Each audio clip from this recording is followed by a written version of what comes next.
Don't call it a comeback. These Yankees say do not count them out yet. Anthony Volpe coming through with the go-ahead hit in the 6th inning as the Yankees rally for a 4-3 victory over the Houston Astros here at Yankee Stadium. It's the first time the Yanks have seen the Astros since last year's American League Championship Series, and of course we remember how that all went down.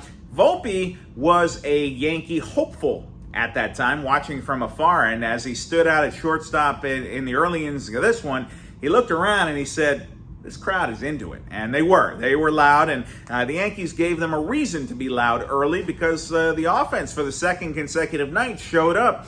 Giancarlo Stanton with his 16th home run of the year, a 2-run shot. That was a mammoth blast over the bullpen in left field. And then Billy McKinney followed that up with a poke into the right field second deck, and both those off Christian Javier, who has had nothing but success against the Yankees thus far. And I don't need to remind you about his combined no-hitter last year, although I just did, and of course what he did in the World Series against the Phillies.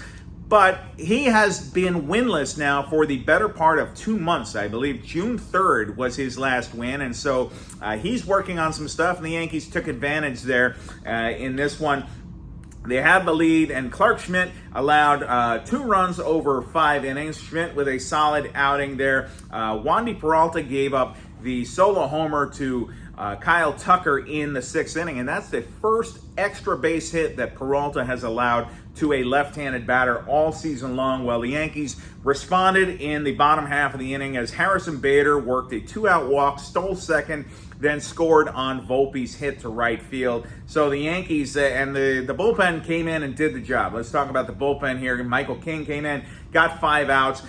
Even with that play, there was kind of that weird squibber off Jose Altuve's bat. King fields the ball, looks towards second, tries for the double play, but realizes Volpe's not there. So he throws to Volpe in shallow center field, and then gets Jeremy Pena to hit into a 5-5-3 double play.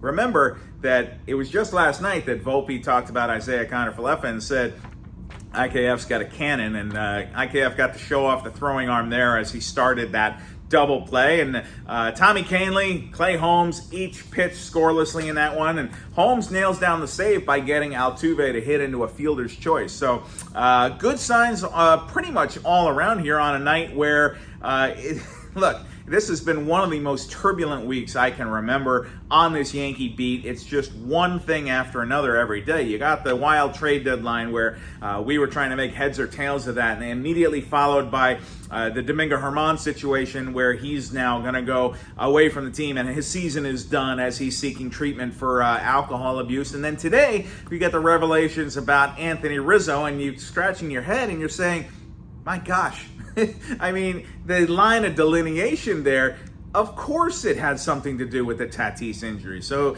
I'm happy that Rizzo's getting the treatment he needs here, and hope that he can have some clarity, because what he described as far as going to bed sober and then waking up feeling hungover, that cannot be fun. And we've lived this before here with Clint Frazier and going through his ups and downs and how much he struggled to come back from that day in Bradenton where he ran into the left field wall. So really hope that for Rizzo's sake and that he does not have to deal with anything close to that. He is getting supplements and treatment there and doing some visual exercises. So hopefully the neurologists and the doctors can figure out a way to get Rizzo back to the player he was, because he was legitimately thinking, I wonder if my career is over here, and he was questioning that. So that's scary and that's crazy, and that's bigger than baseball. You do not want players to have to deal with anything like that, or humans to deal with anything like that. Anyway, that's the hokey pokey. That's what it's all about. The Yankees win this one.